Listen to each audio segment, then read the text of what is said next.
Today we're going to talk about short-term rentals, long-term wealth. So we're going to talk about buying your first property, Airbnbs, real estate in general, and who this is for. So this is for somebody who thought, maybe you guys thought about real estate investing before, but haven't really made your first investment yet. For those of you who ever thought about investing into Airbnb or doing rental arbitrage and getting some passive income through Airbnb, or maybe you already have an Airbnb but struggling with delegating the operations or maximizing the revenue. So we're going to cover that. And the agenda for today is we're going to talk about why real estate, why it's good to invest in real estate, the pros and cons. I'll share with you 5 lessons learned in the last 9 years of hosting an Airbnb and owning 2 properties. We'll talk about how to buy smart and how to succeed with Airbnbs, and then we'll wrap it up with some takeaways, and then we'll do the Q&A. Okay, so a little bit about me. I'm a senior data analyst, also real estate investor, entrepreneur. I've been hosting with Airbnb for 9 years. I started with just renting my own apartment in downtown LA, and then realized it's actually a passive $2,000 per month income. And I was like, okay, great, we can do something with it. So this is how I started with Airbnb, and then fast forward, I have 2 properties right now that I made in revenue almost $200K in 2022, and yeah, so I'll share with you all the story. So this is one of the properties. It's in Florida. So I made $25K per year in that property, and then in another property, I lost $5,000 per year in the second. So we'll talk about both today. So first, let's start with why real estate. So has anybody heard of Robert Kiyosaki? Raise a hand. Good. Yeah. So this is the kind of the path of going from an employee to being self-employed, to then business owner, and then finally you want to become investor. This is where you want to kind of move towards to in life. So then you kind of make your money when you sleep. Money works for you in this case. And the good thing about real estate is because of leverage and appreciation. So is there anybody who doesn't understand what leverage is? Okay, leverage is when you basically use other people's money. So you take a loan, that's leverage. And then the good thing about real estate is because you invest, let's say 5 to 10% down payment, but the loan is, for example, $500K, and then you get appreciation and the returns from those $500K. And this is what leverage is. So you get amplified returns. So let's talk about buying your first property. So when you first hear about real estate, you're super excited. You're want to learn everything, and this is how my process was. I was super excited. I started learning from podcasts and talking to people and thinking about whether to do Airbnb or long-term investing. Then the more you learn, you understand that this is actually really hard. There's so many more numbers, so many things you need to consider. Then you finally make it through. You buy your first investment property. You become a real estate investor. Then, the toilets break down at 2 a.m. in the morning or some other stuff like that. And in the end, you still make your money if you invest smart. So lesson number 1, you should know your why you're investing in real estate. Do you want to own a primary residence? Do you want to live there, the property that you buy? Or do you want to make it a long-term investment for your retirement, for example? Do you want to wait the whole 30 years and then pay off your loan and then just get passive income from it? Or maybe you want cash flow opportunity right now. Maybe you want to support your lifestyle. You want to make passive income right now. So in 2021, I bought 2 properties, one in Austin, Texas, one in Tampa. First, we're going to talk about the one in Austin. So I bought my first 3-bedroom, 2-bathroom house. And the reason I did it is for my parents. So I helped my parents move 7 years ago, and I wanted to build a passive income for them.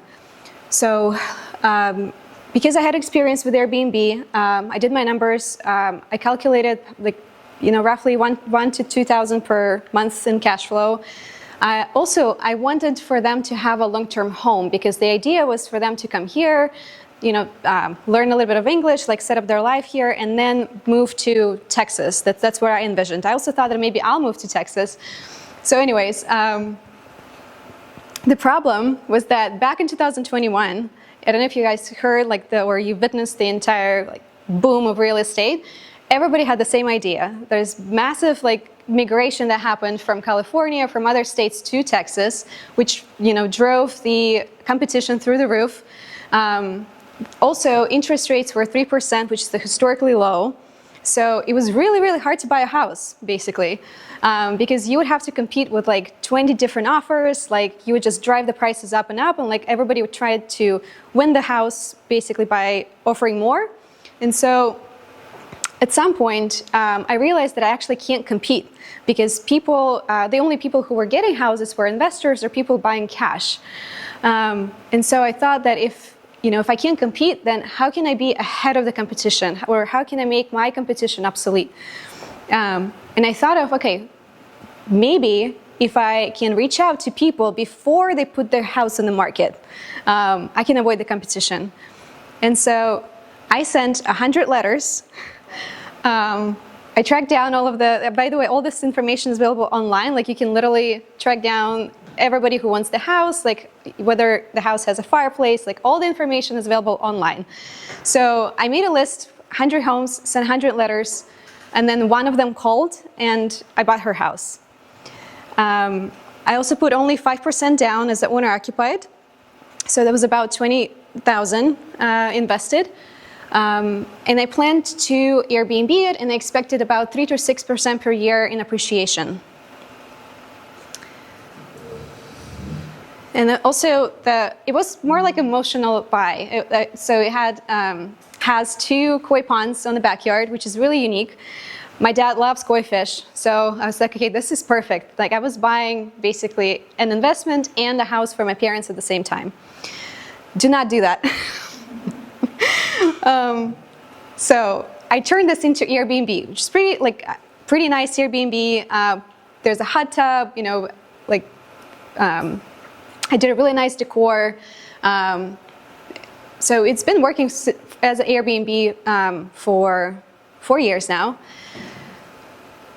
And the thing is, here's probably one of the most important slides in this entire presentation. So on the left, we have my expectations, my projections, and then the reality, what actually happened. So I thought the parents are going to move in. Parents are staying in California.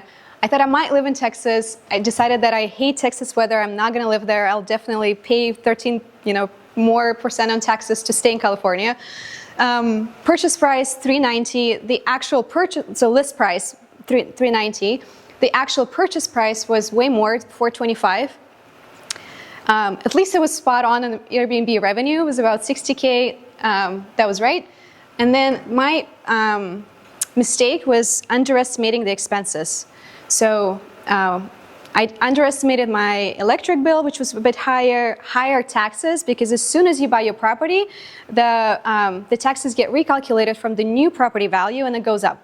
And it keeps going up every year if the property value goes up. So I feel like I definitely underestimated that. And then on top of that, repairs, supplies, the pond maintenance itself it is a big undertaking. So basically yearly cash flow projected $14,000, actually $8,000, projected price in 5 years. So I thought maybe, okay, worst case scenario, I can sell it in 5 years.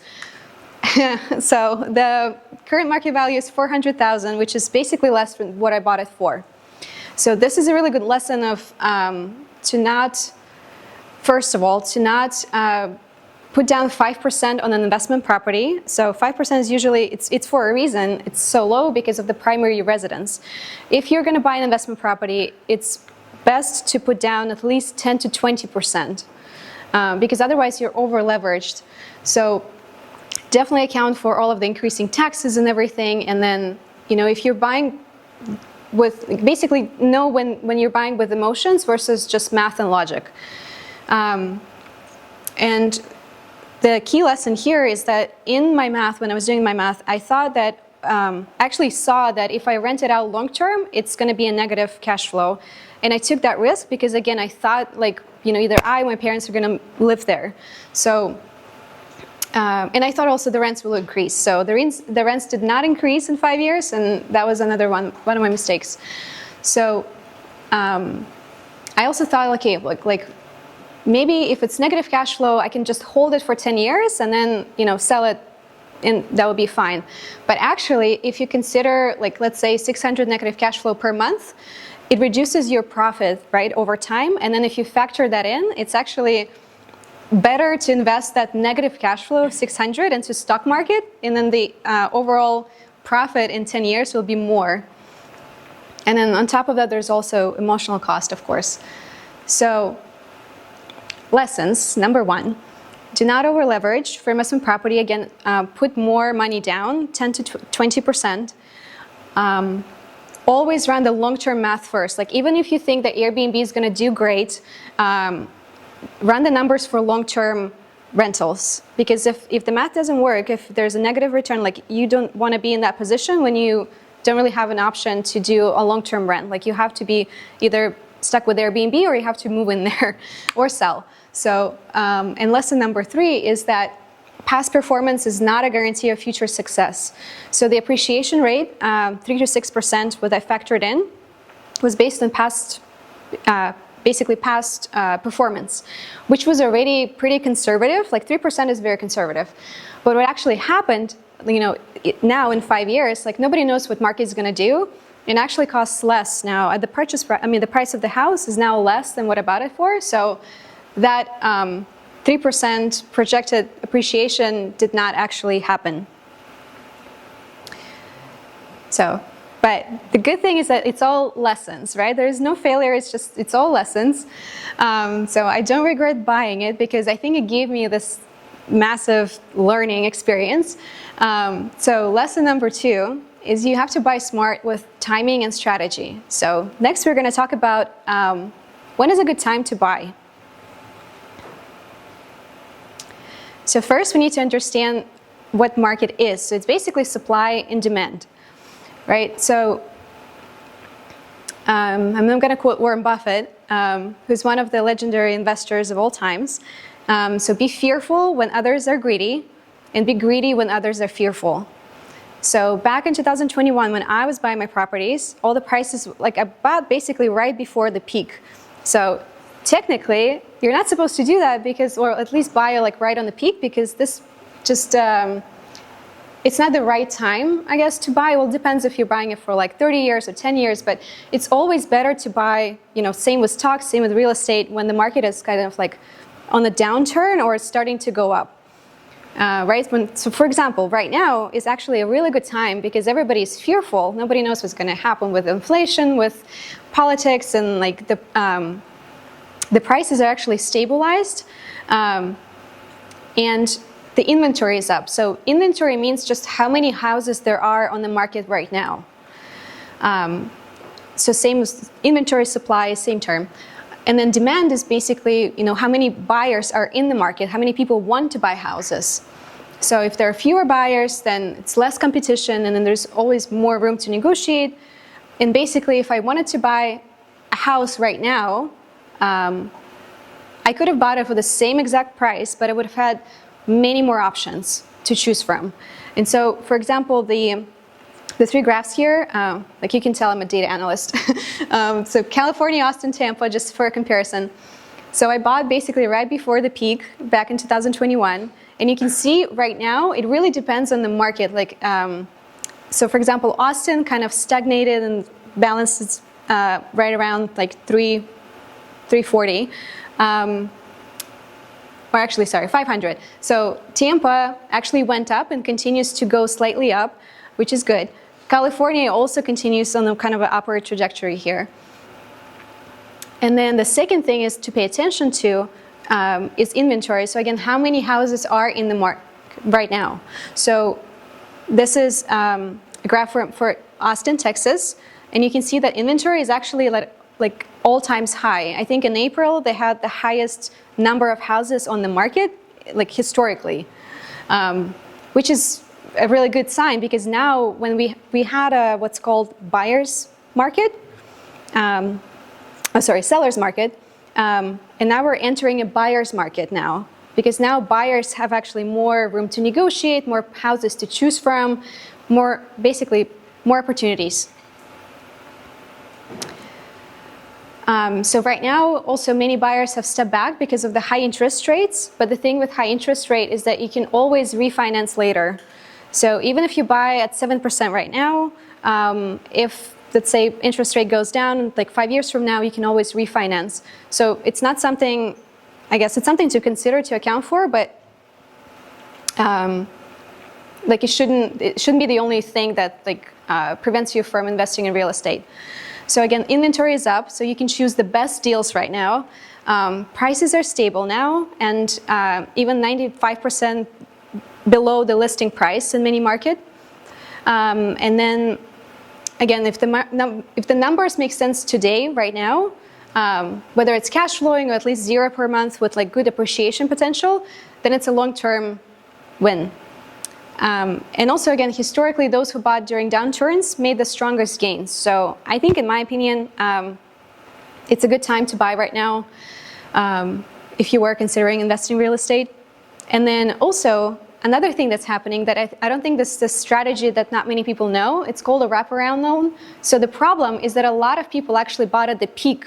So when we saw in the graph, like at 500, let's say, in Texas and or anywhere else, let's say you bought a house for like 500K and now it's worth 400 and you want to get out of the deal. Like you want to sell the house, but you actually can't because you're underwater. Like it's definitely less than what you bought it for, and maybe even less than what your loan is. So you can't sell. But what you can do, that's a problem, right? You can find somebody else because you're sitting on a really good like 3% appreciation rate.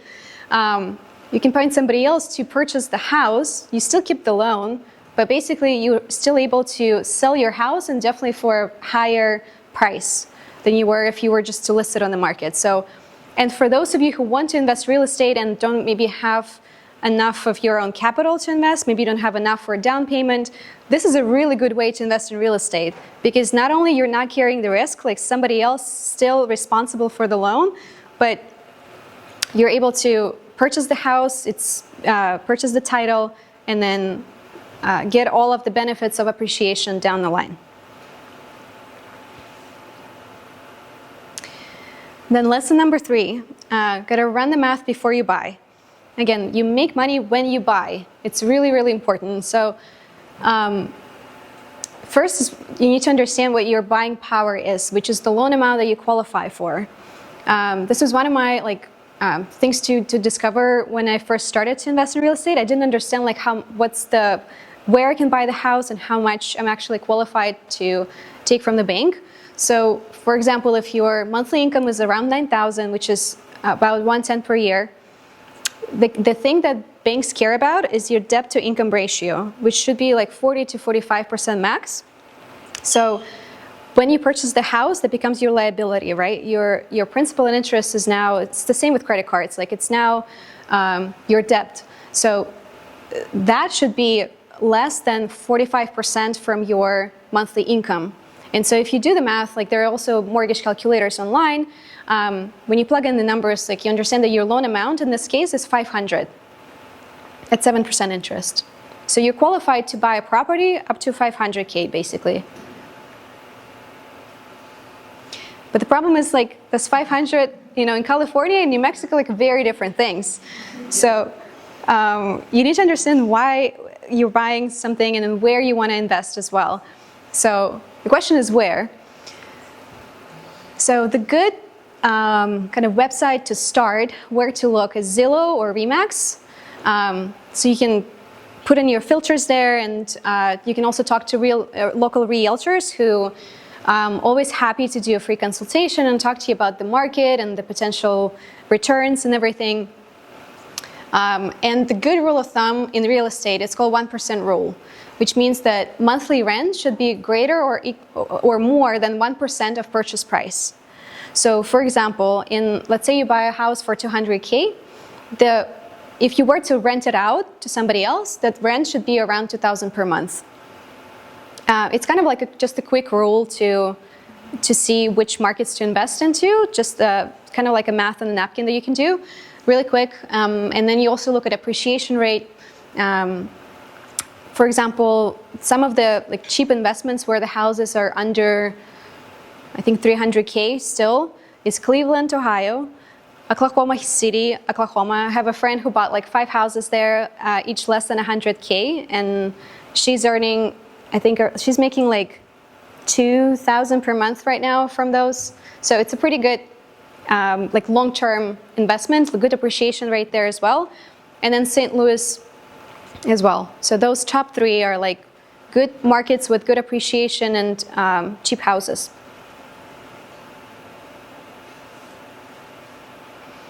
And again, 4 kind of things to look for. So you're looking for a cash flowing or at least break-even property. So ideally the ones that cover all costs with rental income and definitely account for raising taxes, all of the repairs and everything. Then it's good to prioritize locations with job growth, transit, schools, safety. It's all a sign of good appreciation. So back in 2021, where people started moving to Texas, this is again what drove prices up. Then analyze total costs, and again buy with logic, not emotion, because you're building wealth. You're not buying your dream home yet. And then aim for deals with the total return is better than the stock market over time. So a good tool that I recommend using for this is called Deal Check. So all you have to do is just plug in the property address, and it actually does all of this math for you. It tells you what the gross rent is, how much expenses you're going to have, what's the profit, and then it also projects your return for 5, 10, 20 years down the line. And then if you were to invest in Airbnb property, then one of the good tools is called AirDNA. And again, you plug in the zip code and it shows you potential returns. It shows you the market grade, basically. So A and B is good. Anything in C just means not the best investment. So it also tells you the average daily rate, occupancy rate, your revenue. So I used that when I was projecting my revenue and my expenses. Really good tool. And then one other thing that I used is Rank Breeze. So it helps you to spy on your competitors, basically. So if you, let's say you decided that you're going to invest in Austin, Texas, specific zip code, you can search for Airbnbs there, and it actually pulls all of the information from Airbnb, including their calendar, their occupancy, and projects their revenue, which is a little bit more, precise than AirDNA. And then again, of course, with Airbnb, you don't actually have to own your own property to Airbnb it. You can use rental arbitrage, which is when you lease an apartment or a house and then you rent it out on Airbnb. So it's definitely a lower entry. You need less money, you carry less risk. But the thing is, the problem with that, or I guess the things to keep in mind, is building regulations. Definitely if the building has HOA, which is homeowners association, and landlords, right? So landlords are definitely gonna know. I've ran into this issue before. My landlords find out, and even though for that apartment that I had in downtown LA, even though the landlord was okay with me Airbnb-ing it, but the building itself wasn't. So because the building basically kind of is on top of the landlord, so they make all the rules. So landlord couldn't actually do anything in that case, and I was forced to let go of that apartment. So landlord's definitely gonna know. So if you were to do rental arbitrage, rule number 1 is to find a landlord who's okay with Airbnb, who's gonna sign all of your permits, get all your permits with the city, make everything official and legal, so that you can sleep better at night. And let's talk about the property in Florida now. So compared to Texas, Florida is definitely doing way better. Just some of the numbers. I bought it for initial listing price was $338, put down payment of 10%, sweet interest rate of only 3%. Then the other thing what I did is, because I knew that I was low on cash and I needed to invest into some renovations, some repairs, Also, furniture also costs a lot, all of the decor. So I wanted to be as low in cash invested as possible. So I rolled my closing costs into the loan, which is one of the other creative strategies that many people know about. You can do that, and that just raises the price of your house. So basically it becomes $350 in this case, but you're not spending $12K in cash anymore. And the revenue in 2022 was $110 per year. Net revenue was $25 from that. And then current market price right now is around $450, which is, it appreciated really well compared to Texas. Very different return. And then cash on cash return is 27%.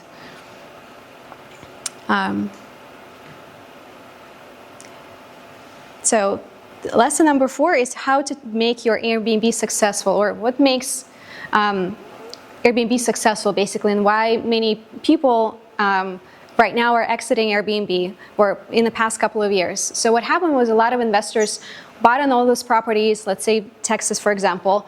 Airbnb was working great at that time, and so they put it all on Airbnb without actually knowing what it means to create a great Airbnb to make it successful.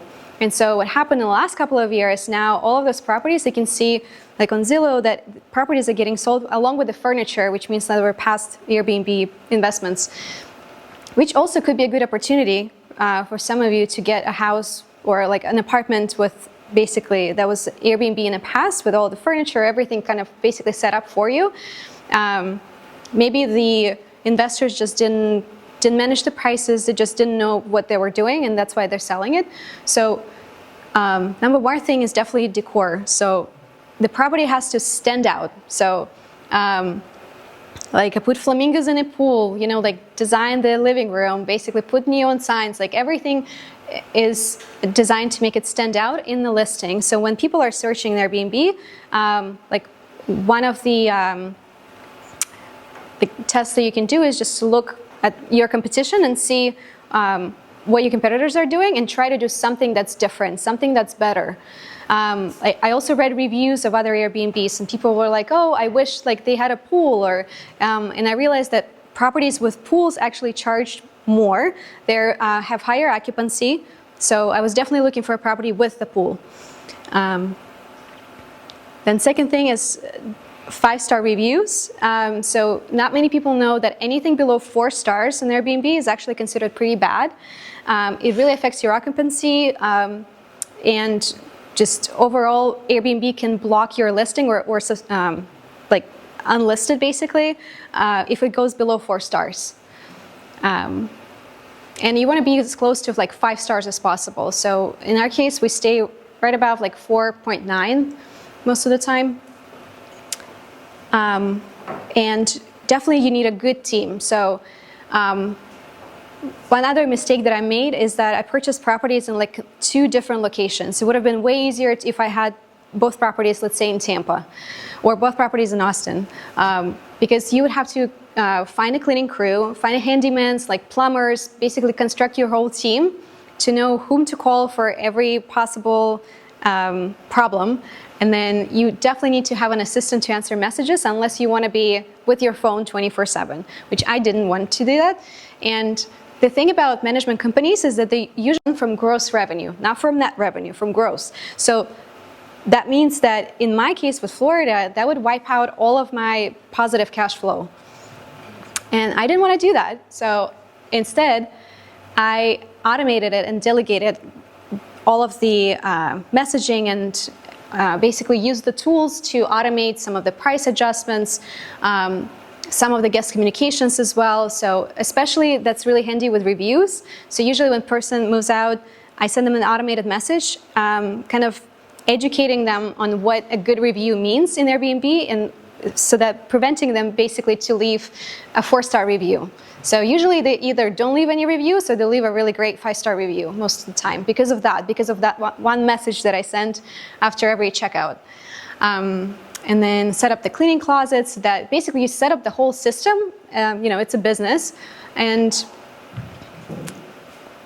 also the important part of team member is the property assistant. So this was my way to delegate some of the work that I was doing without hiring a management company. It's way cheaper. I actually pay her around $500 per month. And she answers also guest questions, manages the team, coordinates the repairs. Like, for example, if the toilet breaks down at 2 a.m., like, you're not going to go there and fix it. You also don't want to be waking up at 2 a.m., but thankfully that doesn't happen that often. But basically, Brenda would handle all of these things, and I think this is as close as it gets to a truly like passive income that people talk about. And one of the important parts is to make her job easier. I created this kind of a database or table in Notion with all possible guest questions. And so all she has to do is type in the search button, like type the keyword, and then the question pops up in the answer, and then she just copies it over and then sends it on Airbnb. So really simple, couple hours to set up, but saves a ton of time. Now, after all of that, sometimes I still feel like this. That is because I think, in my opinion, passive income is never truly passive, even with Airbnb, even with long-term investing. Because, for example, one time there was a raccoon that got into the property, which was right around my birthday, and I had to deal with it. Because even though I have assistants in the whole team, like, nobody knew what to do with a raccoon. Like, it never happened before. Then some of the times, like, our cleaner would miss the cleaning, and then people would move into the hotel, and like, you have to kind of, all of those like one-time scenarios keep happening. So you will definitely, like, you're the one who's solving problems all of the time. So one time I had a leak in the sprinkler system, which resulted in $2,000 water bill. One time the AC broke down in midsummer, and the new AC cost me $18,000 to install. So all those kinds of things just mean that it's something that you just have to be prepared for. And if you have enough cash for the next like 3 to 6 months of expenses, that's going to be fine. So now, after all of this that I've shared with you guys, is real estate still worth it? In my opinion, yes, absolutely, because it builds wealth over time. It leverages other people's money, OPM, and it's a hedge against inflation. It has some tax benefits. You know, it's something that you can actually, like, it's a tangible asset. You can live in it, you can improve it, you can control it, not like with stocks. And it's definitely better to have multiple investments in the same city, have a small positive cash flow from day one.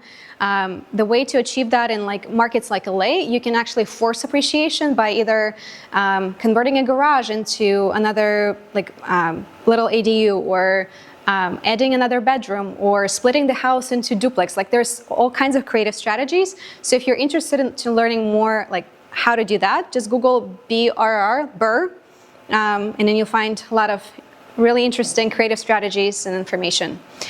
And one of the other takeaways is also consider your emotional cost. So like with the case with Texas, I'm actually selling this property right now because even though I could hold it for 10 years, or I could hold it for another 5 years and probably would be I would probably make my money back. But considering the energy that actually goes into it, like I just want to use that energy towards something else, towards creating a new business, for example, or a new property. So consider emotional cost as well as doing the math. And then if you're waiting to buy real estate, there's a famous quote that says, don't wait to buy real estate and then wait. And let's talk about, in the end, just 5 more things which are limiting beliefs. So I think when I talk to people about real estate, here's what's stopping them.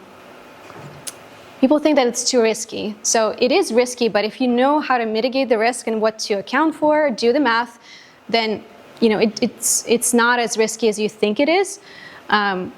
People think that they don't have enough money. So again, like in my case, be creative.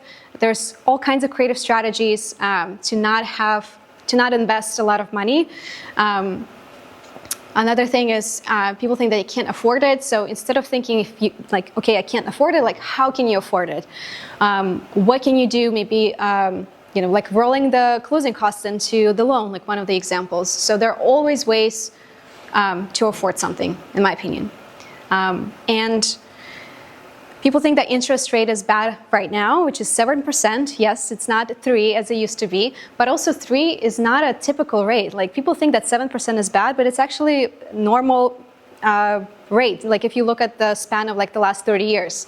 So, and again, you can always refinance later and get a lower rate.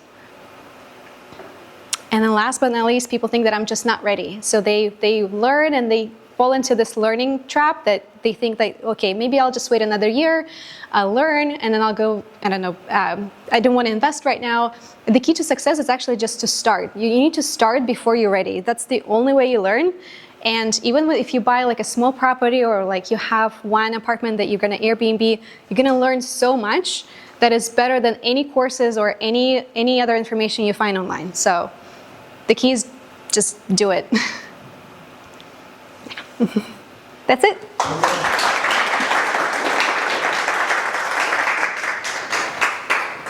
Questions? First of all, thank you for this great experience, like 9 years maybe. It will definitely save some time and some money for you. Thank you so much. I have a couple of questions, maybe actually more than five. Okay. Considering this property in Texas, what would be the difference approach you would make? Like now, how do you see what was the mistake? The mistakes. For Texas? Yeah, what would you do differently with this property? Was there anything that you could do with this property, or it was just a bad choice for a bad state, or something else, or emotional thing, or what was that? Yeah, I think it was a bad choice. Bad choice. Because I got my long-term investing and emotional, goals confused.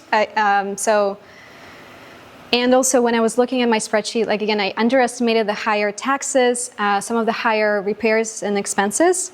And also I put too little down. So maybe that's what my mistake. Like it would have worked. If I had another 100K to put into this property right now, it would be fine because the expenses would be lower. But because I only put 5% down, then you become sensitive to any pricing changes basically. Like any expenses that, above like 300 basically put me in a negative. And so if I put like at least 10%, it would have been way better. Do you mean the interest rate for you would be better with higher down? Because my expenses would be lower because the loan amount would be lower. Yeah. But actually to make it work, I recalculated everything. I would have to put 30% down for it to make sense as a long-term investment, which is a lot of money. So it's not the problem with the state itself, right? Just a bad choice. Not emotional choice. Not a bad choice, like great choice, but Yeah, emotional choice for sure. And I also bought almost at the peak. That was another mistake. Because actually initially when I found this property, the list price, well, they weren't listing it yet because I bought it before it went in the market technically. So the original price was $320. And then the problem was that in 6 months, while I waited for, like the property went into probate, basically, so the court actually needed to sign papers and basically go through the transaction that way. But the court, at some point in 6 months, they were like, hey, actually, we're going to list it on the market. Like, why, basically, why is this family selling the house off the market to somebody else where like everybody have interest in like wanting higher returns, and so they put it on the market technically. But because I was already in content, I just basically bought it for the same price as they, a little higher price than they would listed, but I bought it 100K more than what was originally planned. So that was another mistake. That's called sunk cost allocation. When you're already so invested, like I spent so much, time, kind of being in contact with them and talking about purchasing the property. So then when the price went up, I still bought it, which maybe I shouldn't have. Mm-hmm. How long does it usually take you from the time that you buy the house before you list it on the Airbnb? Like how much the decoration, preparation, how long does that take? Yeah, I think for a normal person, you would definitely consider a month at least. I did that maybe 2 months actually. I did that in 3 weeks. But because I knew, so 30 days takes to buy a house from when you make an offer to the closing. And then I knew that I bought the house, and before I actually flew in there, I made like Pinterest boards with all of the design elements. Like I already actually knew exactly what I wanted. All I needed to do is to get some furniture off Facebook Marketplace when I'm there, which also takes more time. So if you were to order everything online, have it delivered, it would have been much faster. But then more expensive because physical marketplace. More expensive, yeah. I was really in a low budget. Do you run any advertisements on top of what Airbnb kind of tries to promote the place? No. Good idea, though. Yeah. What's the percent of occupation in time in a year? Say it again, sorry. What's the percent of occupation? I mean, occupation rate. Occupancy rate? 80%. 80% occupancy. And that's also because I know how to manage the prices, so I drop them when occupancy goes low. Like if it's, a week, let's say from now, I know how to make it at 80%. Usually if it's more passive, like what property managers actually do, the ones that manage Airbnb, they don't actually manage the prices for you. Well, not many of them do. And so if you don't do that, then occupancy is really low. It could be 40 to 60%. Yeah, but there are ways, again, either you manage the prices yourself, or it's better to use one of the tools so that it does that for you, and it drops the prices when it needs to be. It increases them when there are events in the city, so things like that. Can you describe expenses for your properties? I mean, how much cleaning, how much? So cleaning doesn't really matter because the guest pays for the cleaning. And it's an extra fee. Yeah, but your most expenses are mortgage, principal and interests, so money you pay to the bank. So in my case with Florida, it's around $1,600. Then you have your property taxes, which are around $500. Then because you have, yeah. Property taxes in Florida or in Texas? Both are high property taxes, so around the same. Around the same. Yeah. And that's one of the things that I underestimated. So for Texas, I estimated around $480 per month in taxes, and actually went up to $600 something. So that was one of the miscalculations. So yeah, property taxes. Then there's also PMI, which is the mortgage insurance, which is something that the bank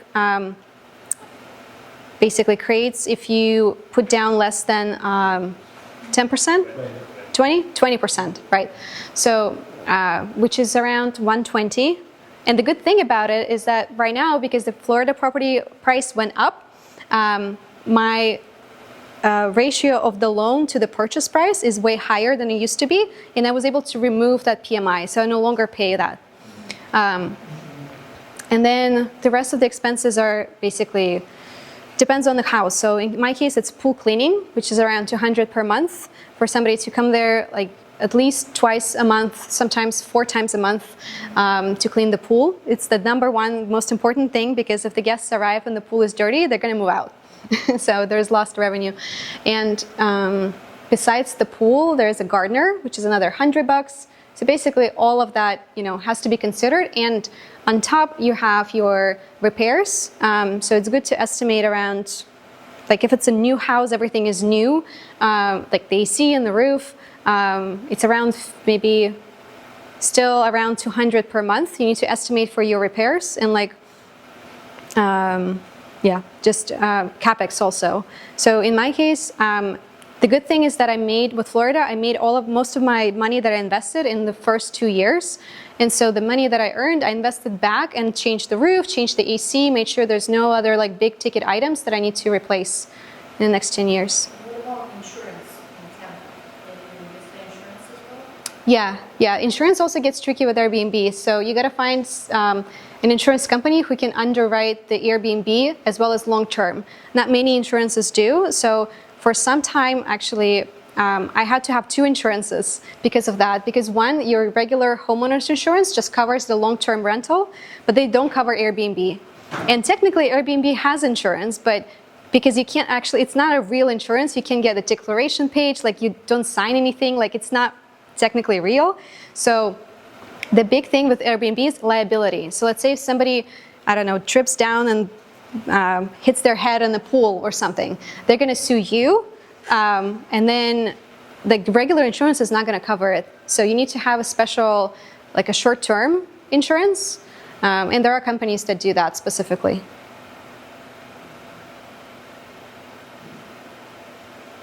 A question about the annual returns. Did you run any calculations about the annual return of your successful property in Florida? For example, what would be the annual return of this property? Yeah, so back in 2022 was around like 27% cash-on-cash return, which is really good. Usually like 12% is considered great. So 27 is like basically twice more. But the thing with Airbnb, it's also cyclical. So it used to, 2022, everything was great. Now it's actually breaking even, so which is why I'm converting that into a long term. And then I'm going to wait until the next time that Airbnb or either rents increase or something else. So you always have options. But with Florida, I do have options, which is good. So even like if I rent it out long term, I would still either break even or have a little small cash flow. So sounds like break even means like what? Zero cash flow. So it's just appreciation, but not the... Yes, which also could work. Depends on your strategy. Like if you're investing long term, that sometimes cash flow doesn't matter as long as you're not going to the negative. Yeah. Скільки ви маєте об'єктів через арбітраж? Чи маєте ви об'єкти через арбітраж? Sorry, можно на английском языке? Есть ли у вас недвижимость через арбитраж? Вот были квартиры все это время, пока я была в LA, 12 лет, да, у меня были квартиры, которые я пересдавала. Как вообще легко собственники идут на такое? То есть, какие аргументы предоставляете, что вот я буду вам давать классно, а вы просто отрезаете? Да, вот хороший вопрос. То есть в моем случае вот мне было сложно найти такого лендлорда, который бы спокойно... То есть, но я знаю, что есть случаи. Есть, мне кажется, может быть, не в LA. Например, у меня есть друг, который живет в Фениксе, Феникс, Аризона. Там, где, например, может быть, это просто Airbnb, это considered a short term. There's also mid-term, when people rent for like 3 months. And usually it's like nurses or students or like, somebody. So that needs housing for like a short period of time. So that also works. And in those markets, it's less competitive. It's not like usually a huge city. And it's better for landlords to still rent out the property to you because they rent it out, basically don't have any vacancy. Like they rent it out for, 5 years. So that's a good thing. Sometimes you can offer them extra. So if they ask for $2,000, you can pay them $2,500. So they get like, higher rent. Number one concern, in my experience, what I found in landlords here, usually if you have an HOA of the building, let's say if you're in an apartment complex, they usually HOAs forbid Airbnbs, like homeowners association. So basically the management of the building. So that was number one thing that you should look for, I think, first, like just find a place that doesn't have HOA altogether. So then you don't have that problem. And then liability is the second concern. So again, because of there's a gap in insurance coverage, you just need to take the insurance basically for the entire, like let's say it's a house, like you just get your own insurance and then convince the landlord that everything is covered so they have no risk. And then you also cover all of the like any extra expenses, but like more laundry, higher water bill, for example, or more repairs, like you cover all of that so that there is no risk for the landlord. But usually like in markets like LA where there's competition, or Santa Monica where there's competition for like with regular people, they have no interest of renting it to Airbnb investor. But it depends on the market. So Long Beach, I heard, is good. Not as competitive, and it's still a good Airbnb investment. But I think now the problem with big cities, you need to have permission from either the landlord, or like if you're the landlord, then you still have to get all the permits. And even like, so I used to rent out my house in El Segundo. That was like the only place of LA that still didn't require permits. So it worked really great for like 3 years. And then at some point when they did, even if I own the house, let's say, I still wouldn't be able to Airbnb it because by the rules of the city, you have to live on the property to be able to rent it out. So there's all kinds of rules. So the first thing you do when you want to do rental arbitrage is check the permits, check the regulations. And usually you just Google it like short-term rentals, Santa Monica, and then you'll find all the information on the website. Ну, это не всегда работает. Допустим, мы лично столкнулись тоже с опытом, что на Airbnb мы сняли апарт по одному адресу, а уже фактически, когда заезжать, нам овнер присылает адрес какой-то, даунтаун, там вторая стрит. Вот такие, нет, подожди, типа, так не пойдет. Да. Пишите, типа, в Airbnb. Я написал в Airbnb, и если вас все устраивает, типа, то никаких проблем. Мы заезжаем в дом, у меня висит на лифте объявление, типа, никаких Airbnb, типа, вообще даже Кошмар. не Мы прожили 10 дней, нас никто не выгнал. Но это очень опасно. Но по сути, мне кажется, в этом случае надо дальше воевать с Airbnb, потому что that's against the rules. То есть как хост, я знаю, что там даже написано, что типа если that's a violation of, я не знаю, one of the rules basically, and I would actually pay money to you for you to move out and find another place in that case. So I'm not sure why Airbnb didn't do anything about it. That's weird. Штука с Airbnb, что тоже, то есть как бы вот опять же вот эта страховка, вот, да, то есть как бы особо никакого протекшена, как хостам особенно, то есть для guests еще ладно, еще есть какие-то там, они постоянно принимают сторону гостя, но как хосту это все время, ну как бы постоянно рефанды делаешь, вот, just, yeah.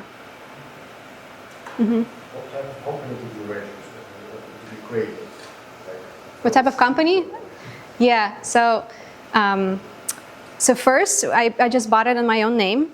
But if you want to hold something for a long term and you want to reduce your liability for somebody else to go after you because you have a property, for example, then it's better to put it in LLC. But you can't do that with the loan because then the bank, as soon as you put it in LLC, they'll get notified and they'll call in the loan. So you'll be forced to sell. So the way around it, there's always a way around it. So you put it in a trust, basically, and then the LLC is the beneficiary of that trust. So basically, the bank never knows that there is an LLC. All they see there is a trust, and then, but you basically own the trust. So. Вопрос.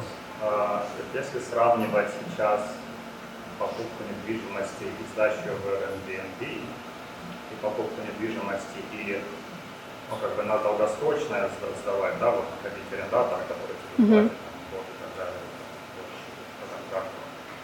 Выгоднее Airbnb или как экономика работает? Почему Airbnb ты выбираешь, почему не тот long-term? Зависит от маркета и экономики. То есть Airbnb очень классно работала как раз 21-22 год, когда пандемия, люди еще меньше путешествовали, как бы именно outside of the country, то есть все путешествовали как раз-таки, вот все поехали во Флориду вместо того, чтобы поехать там куда-то еще, то есть, как бы совершенно был другой маркет, и тогда Airbnb, вот, то есть, как бы cash on cash return of 27%, like you'll never get that with long-term investment. But сейчас, мне кажется, что Airbnb немножко тоже, everything is kind of on a downturn. Вот, то есть, если сейчас покупать, мне кажется, все равно в любом случае, даже если ты собираешься Airbnb делать, даже если как бы numbers look better, все равно считай как long-term investment. Вот. И очень зависит от маркета. То есть, у меня есть друг, который в Фениксе сейчас дает, например, как раз-таки вот mid-term по Airbnb, и он зарабатывает как бы с этого намного больше, чем если бы он long-term сдавал. Вот. Но в моем случае, например, в Техасе Airbnb вообще, то есть как бы оно так же работает, как работало, но по сути все равно как бы your expenses are higher. So, очень, очень зависит от того, что ты покупаешь, как бы какие у тебя затраты, вот, и очень важно делать свой research. Airbnb берет какой-то процент? 3%, да. Да. Еще есть VRBO, который тоже иногда падают букинги с VRBO, но там 8%, и есть еще booking.com. То есть тоже вот 3 main sources of bookings. Вопрос. Что обычно думают банки о mortgage, который берешь на недвижимость и стараешься ее продавать?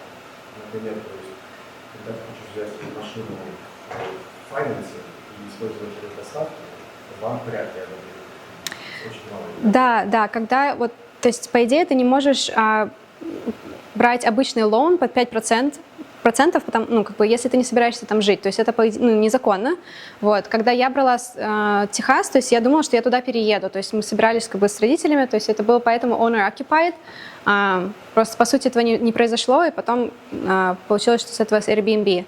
Но, по сути, если ты делаешь как инвестицию, ну, you're buying an investment property, that the minimum is 20% usually. Вот. Or 10% if it's a vacation house, like vacation home. So 10 to 20% usually. When you do the research for the Airbnb, what kind of research do you do on the city itself? Do you learn a lot about the city? And what exactly do you look for? Yeah, so population growth, job growth. So in case with Texas, yeah, massive amounts of people moving to Texas. The overall, even though during the pandemic, the unemployment rate around the country was, you know, pretty high. In Austin, it was actually okay. So that was also an important thing. And then whether it's a vacation property or not. So in case with Florida, it's a true vacation house. Like usually in, you know, Tampa, I'm kind of on the coast near the beach. So usually it's all of that is all vacation rentals. It's a very different market. Like you need to understand who your buyer or who your guests, a typical guest is. In case with Texas, it's usually people who are just visiting their family. Like they're not there for a vacation. They're just, you know, they're there for like either event or like visiting family. In case of Florida, it's all like bachelorette parties, which is why there's like flamingo in the pool. There's, you know, people just coming there for a vacation, like very different type of guests. Yeah. Sorry, maybe misunderstanding about the Airbnb. Is only fees there or just like 3%? Just 3%. So that means like during the months if there is no any. Oh, 3% from bookings only. So you don't pay anything if there are no bookings. Mm-hmm. And then the cleaning fee is usually charged to the guests. Yeah. Mm-hmm. So, if you want to invest in the future, what states would you choose and what city? So the top, Where are these plans? yeah. So if you want to invest in the future, the good top 3 that I mentioned is St. Louis, Cleveland, and then what was the last one? There's another one. Who was listening to the presentation? What was the third one? Oklahoma City. Right. So it also depends like how much money you have to invest. You know, there's all of those. Like it's not a, you know, a one-fit-all answer. But what I was telling you guys, like I think right now is a good time to buy, because again, that you have a lot more options to choose from. It's definitely a buyer's market. You have more room to negotiate. You can even buy for less than the list prices. Yeah, you have a lot more opportunities now. So, but why not Florida if you do have such a great experience there and you have like Oh, why now? Why I don't buy right now? Yeah. I don't have money. Right now. You just listed these different states, but in Florida, as you can see, like you do great business. Yeah. You have already seen them, you have experience. Mm-hmm. So, if you will continue, will you buy more properties in Florida? Yeah, I would. Yeah, definitely. My next property is going to be in Florida. So if you guys have money and want somebody else to do the work, we can cooperate. You feel happier when you're talking about Florida. Because it's big money compared to Texas. Yeah, Florida is great. Yeah. But not California. California, it could work if you're buying it as a primary residence, you live there, and then you can force appreciation by like improving the property so that the price goes up when you buy. Yeah, it's possible, but it's definitely have to be more creative. Yeah. Какие лучше дома? Сколько Typical house is 3 bedrooms, 2 bathrooms. Even better if you can like add another bedroom somehow, or like that's the case of forced appreciation, for example. But yeah, 3 bedroom, 2 bathroom. There are also companies that offer turnkey investments. I actually know somebody who does have a company of they buy houses, they renovate them, and then they sell it. Basically, it's already like they already have a tenant when you buy it. So you buy kind of a renovated property with the tenant in place, so you already know how much you're making, how much your cash flow is. So that could be a good opportunity to get into real estate. I can share context with you if you want. Yeah. So. I think there is a question from Dima, and Yeah. then there will be one more question and we'll try to. You will ask about the location of the better of my house in Florida. Yes, it's the best for the Airbnb, but for living, it's in California. Yes. I just love California, yeah. So actually that's a good point. So you don't have to invest where you live. It's actually better to invest your money somewhere else because you can get better returns. So like I have another friend who lives here and who invested in like all other across the states, basically in smaller markets like Oklahoma City, for example, and gets cash flow from that and that pays for their apartment here. So that's the best way, because otherwise in California, it's almost impossible to get that 1% rule. The math just doesn't work that way. Yeah. And the best decision to invest is like buy a house and do flipping. Yes, that's right. No, flipping is for risk takers, because with flipping, you basically you make a bet that the housing market, the prices are going to go up, but in case with Texas, they went down. So it's a bit more risky for sure, and it's a lot more hassle and a lot more stress, in my opinion. So I'm definitely not into flipping. It's better to buy a house and then make it cash flow from day one, either with long-term tenants or Airbnb or and then just wait another like 10 to 30 years, like invest for a long term. I think that's the best strategy. So. Before you buy a house, how do you check quality of this house? The quality of the house? Yes. Yeah, so the good thing when you make an offer, you have usually an option period that's called at 7 days to inspect the house. And you hire a professional company who comes there and inspects everything. And you know which repairs you need to make. Sometimes you can actually ask the owner to make those repairs before you buy it. So you do the whole inspection before you sign the final contract. Thank you very much, Julia, for your time.